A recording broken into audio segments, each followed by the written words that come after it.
Welcome to footballgameplan.com, where football makes sense. I'm Emery Hunt, the czar of the playbook, bring you our 2014 NFL team preview for the Washington Redskins. We're going to take a look at their offense, their defense, as well as their special teams. So let's kick this video off with the offensive side of the football, starting with the quarterback position. Robert Griffin III had an up and down sophomore season as he battled back from injury. The funny part is that the down part of his game was his inability to use his legs like he did as a rookie. RG3 still managed to complete 60% of his passes for over 3,000 yards and 16 touchdowns. Yes, his 12 interceptions were up from the 5 that he threw as a rookie, but 12 is a relatively low number considering all of the factors. New head coach Jay Gruden plans to feature Griffin's arm, which is quietly his best asset, while using his athleticism as a complement and not a reliance. Griffin is 100% ready to go and should improve last year's numbers significantly. The Redskins also have two capable backups in Kirk Cousins and Colt McCoy, as both have a wealth of starting experience.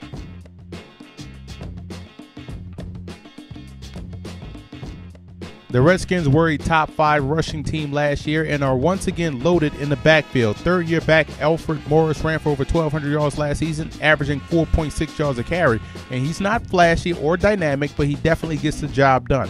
More flashy and dynamic player, you can even add explosive to the mix, is 6th-round draft pick Lake Seastrunk out of Baylor. Seastrunk is a game breaker in the mode of former Oakland Raiders tailback Napoleon Kaufman. Expect him to see a lot of time in the backfield and possibly as a returner.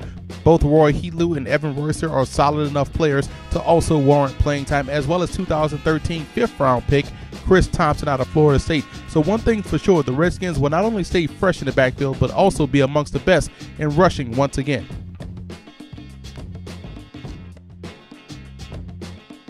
This is a position where the Redskins had to and did make significant improvements in the offseason. The headline is Deshaun Jackson, who comes over from the Philadelphia Eagles, and Jackson's a game breaker that warrants attention, which will then make life much easier for Pierre Garçon and allow him to slide back into a number 2 role in which he's better suited to play, which then balances the field, making the passing game much better as a result. The Redskins also signed Andre Robertson free agency from the Arizona Cardinals, who's an excellent slot receiver with explosive speed. And in the NFL draft, they went ahead and selected Ryan Grant out of Tulane, who was the best route runner in the draft and that's fearless going across the middle. I also look at 2 undrafted rookie free agents in Cody Hoffman, a 6'4" target out of BYU, and Lee Doss from Southern University, who's in the same mold of Ryan Grant and what he brings to the table. Veteran Santana Moss is still a viable option in his 14th season, while the focus will be on young players like Aldrick Robertson and Leonard Hankerson to raise their level of play, or they may lose out to some of the aforementioned rookies. At tight end, the Redskins have a good one in Jordan Reed, who's in his 2nd season out of Florida. Reed is an athletic target that has underrated skills after the catch. The team is waiting for a number 2 option to emerge, and Niles Paul has had every opportunity to seize that job, but in my opinion, the Redskins' 7th-round pick Ted Bolser out of Indiana gives them exactly what they want at that position, a flex player that has excellent hands and is a willing blocker.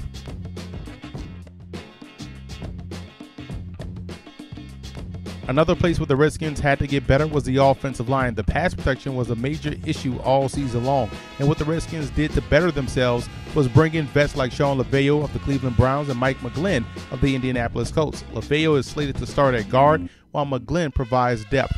In the draft, they selected tackle Morgan Moses out of Virginia and guard Spencer Long out of Nebraska, and Moses earned a 1st-round grade from me and has the ability to play either tackle spot, and Long was a guy that was versatile for Nebraska, playing both guard and tackle. It wouldn't surprise me to see both guys starting on the right side. Left tackle Trent Williams was a steady performer, once again protecting the blind side as he is one of the better tackles in football. Corey Lichtensteiger is making the move from guard to center, and the hope is that veteran Chris Chesser can have a bounce-back 2014 season. There's a lot of youthful depth, which still leaves some questions as the season approaches.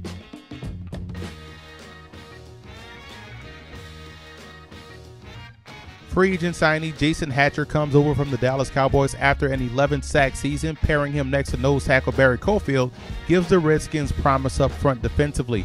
What the team would like to see is 3rd-year player Jarvis Jenkins' play, match his potential in his second year of playing after missing his rookie season with injury. I believe there's quality depth here as well with Chris Baker, who can play the nose as well as the 5 technique position. Kedrick Golson is a solid vet, and at this point in his career is good as a rotational player. And say what you want about Chris Neal, every time I see this guy on the field, he's being disruptive. I think he definitely is worthy of more playing time, and if Stephen Bowen is able to come back at 100%, it'll be an added bonus for this unit.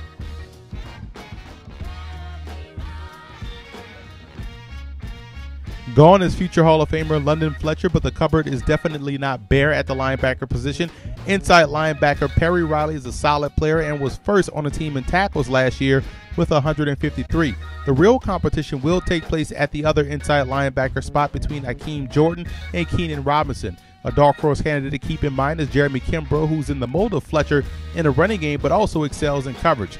At outside linebacker is where the Redskins make their money with 2 stars in Ryan Kerrigan, who had 8.5 sacks last year, and Brian Arakpo, who had 10 sacks. Now the goal is for both guys to be in that 12 to 15 sack range, and there's no doubting that they had the talent to get it done.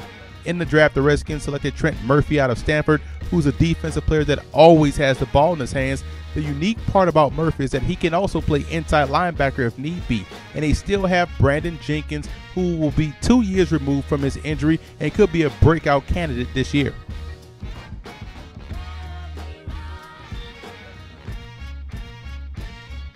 In the secondary, the Redskins gave up their fair share of big plays, mostly due to blown assignments and not talent, which is a good thing. They've added some veteran players back there like Ryan Clark and Tracy Porter to help stabilize, but really they're going to need their young players like cornerback David Amerson and safeties Bakari Rambo and Phillip Thomas to continue to elevate their game. Amerson got better as the season progressed and looks to have a big-time sophomore season ahead of him. Rambo started some games and was a bit up and down, while Phillip Thomas was injured all last year and looks to be 100%, and his ball hawking and matchup skills will be welcomed on the back end. Veteran cornerback D'Angelo Hall re-signed with the club and entering his 10th season. He still has very good instincts, leading the team in interceptions with 4. Safety Brandon Merriweather has to play with better control as his untimely personal foul penalties help keep the opponent's offense's drives alive. And rookie cornerback Rashad Breeland should factor in as a nickel and slot defender, so I think overall the secondary will play a lot better this season.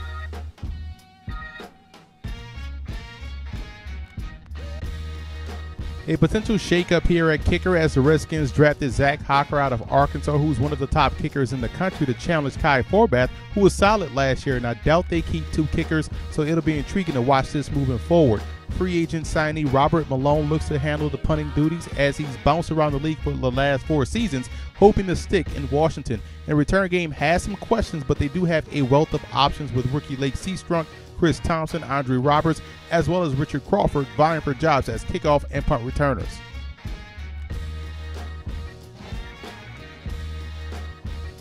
The reason for optimism for the Redskins, they have a healthy RG3 with a lot of talent at wide receiver, with a fresh approach on offense with new head coach Jay Gruden, who's an offensive guru. And on the defensive side of the football, they have a lot of veterans that they've added in the offseason to help stabilize that unit. So there's a lot of reasons to be optimistic if you're a Redskins fan.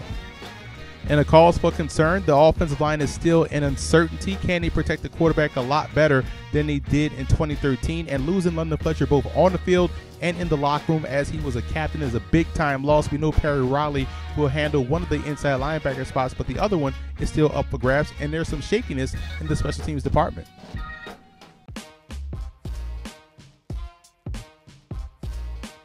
The road to the Super Bowl for the Redskins goes as follows. Number 1, the offensive line obviously has to improve in pass protection. If they can keep RG3 upright throwing the football, I think they have a great chance to be successful offensively. And RG3 himself has to revert back to his rookie form when he was making plays with his arm. He was deadly accurate and had low turnovers. He has to get back to that in order for this team to move forward. And the defense has to tighten up, both getting off the field on 3rd down and not giving up the big play. If they can do these things, the Redskins can not only challenge in the NFC East, but also make some noise in the NFC as a conference as a whole.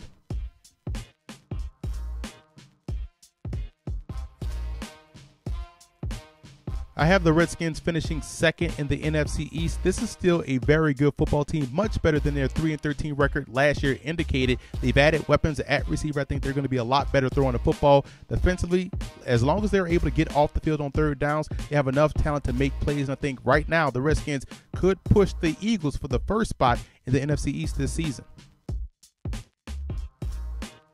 And don't forget to order your copy of Football Game Plan's latest book, Stiff Arming Football Myths, an excellent book that you can find on our website at footballgameplan.com/books, available in both PDF as well as paperback form. And I also want to give a huge shout out to Redskin fan forums for always showing Football Game Plan support.